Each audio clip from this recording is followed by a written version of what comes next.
নমস্কার প্রিয় পঞ্চম শ্রেণীর পরীক্ষার্থী বন্ধুগণ, তোমাদের জন্য আজকের ক্লাসে আলোচনা করব পঞ্চম শ্রেণীর প্রথম পর্যায়ক্রমিক মূল্যায়ন 2026 অর্থাৎ ফার্স্ট ইউনিট টেস্টে পরিবেশ বিষয়ের 7তম মডেল প্রশ্নপত্র সেট নিয়ে।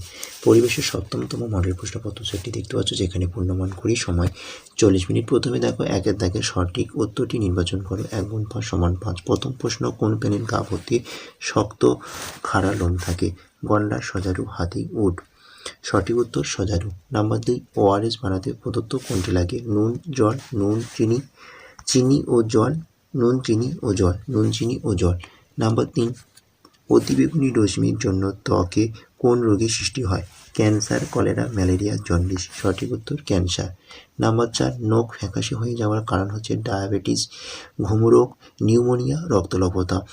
ফ্যাকাশে হয়ে যাওয়ার অর্থাৎ নখ ফ্যাকাশে হয়ে যাওয়ার কারণ হলো রক্তস্বল্পতার জন্য। নাম্বার 5, পশ্চিমবঙ্গের সবচেয়ে বেশি চা চাষ হয় মালদা, নদিয়া, দার্জিলিং, কোচবিহার জেলায়, দার্জিলিং জেলায়। নাম্বার 2, শূন্যস্থান পূরণ করো। 1 গুণ 4 সমান 4। প্রথম প্রশ্ন, সাহেব বাঁধ জলাভূমিটি ড্যাশ জেলায় অবস্থিত? সাহেব বাঁধ জলাভূমিটি পুরুলিয়া জেলায় অবস্থিত। নাম্বার 2, পাহাড়ে ছোট ছোট ঝর্ণাকে ড্যাশ বলে? পাহাড়ে ছোট ছোট ঝর্ণাকে ঝরা বলে। নাম্বার 3, মাটি সরে যাওয়াকে বলে ড্যাশ? মাটি সরে যাওয়াকে ভূমিক্ষয় বলে।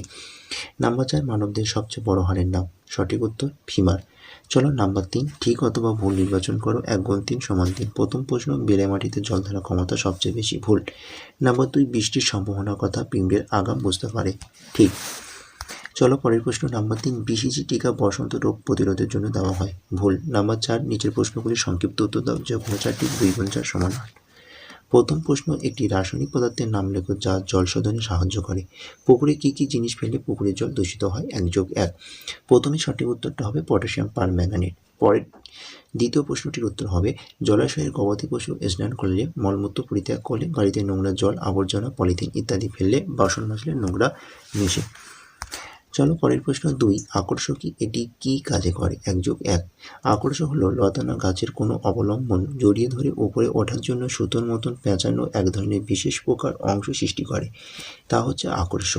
আকর্ষের কাছে কি? আকর্ষের কাজ হচ্ছে লতানো গাছ খাড়া হয়ে দাঁড়াতে পারে না, তাই সোজা হয়ে দাঁড়ানোর জন্য পাশের শক্ত কিছু সাহায্য নেয়। সেই জন্য সরু সুতোর মতো সবুজ আকর্ষণ বের করে তার সাহায্যে, অর্থাৎ যার সাহায্যে শক্ত অবলম্বনের উপর ভর দিয়ে উপরে ওঠে, যেমন করলা, লাউ, কুমড়ো ইত্যাদি। চলো পরের প্রশ্ন নাম্বার 3, যক্ষা রোগের জীবাণু কবে আবিষ্কৃত হয়? প্রায় 130 বছর আগে। যক্ষা রোগের উপসর্গগুলো কী কী? 1+1। দেখে নাও যক্ষা রোগের উপসর্গগুলো কী কী। ফুসফুসে যক্ষা রোগের সংক্রমণ ঘটালে বিকালের দিকে জ্বর আসে, রাতে ঘাম হয় এবং শ্বাসকষ্ট দেখা যায়, খাবার অরুচি দেখা দেয়, বুকে ব্যথা হয়, অসুখ হলে, অসুখটা একটু বাড়লে কাশি হয় এবং কাশির সঙ্গে কাঁচা রক্ত ওঠে, ক্রমশ ওজন কমতে থাকে। এইসব লক্ষণ থেকে বোঝা যায় যক্ষা হয়েছে। চলো পরের প্রশ্ন নাম্বার 4, বিভিন্ন মাটির জল ধারণ ক্ষমতা ভিন্ন ভিন্ন হয় কেন? বিভিন্ন মাটিতে জল ধারণ ক্ষমতা ভিন্ন ভিন্ন হয়। মাটির জল ধারণ ক্ষমতা নির্ভর করে মাটির গঠনকারী অজৈব উপাদান, মাটিতে উপস্থিত জৈব পদার্থের পরিমাণের উপর। যেমন বেলে মাটিতে বালির পরিমাণ বেশি থাকার কারণে এই মাটির বাঁধন হালকা, তাই বেলে মাটিতে জল ধারণ ক্ষমতা কম। অন্যদিকে এঁটেল মাটিতে কাদার পরিমাণ বেশি থাকার জন্য জল ধারণ ক্ষমতা সবচেয়ে থাকায় এর জল ধারণ ক্ষমতা খুব বেশি। চলো পরের প্রশ্ন নাম্বার 5, মেরুদণ্ড প্রাণী কাকে বলে? উদাহরণ দাও। যে সমস্ত প্রাণী বা যেসব প্রাণীদের দেহে মেরুদণ্ড নামক শক্ত হাড় থাকে তাকে মেরুদণ্ড প্রাণী বলে, যেমন মানুষ।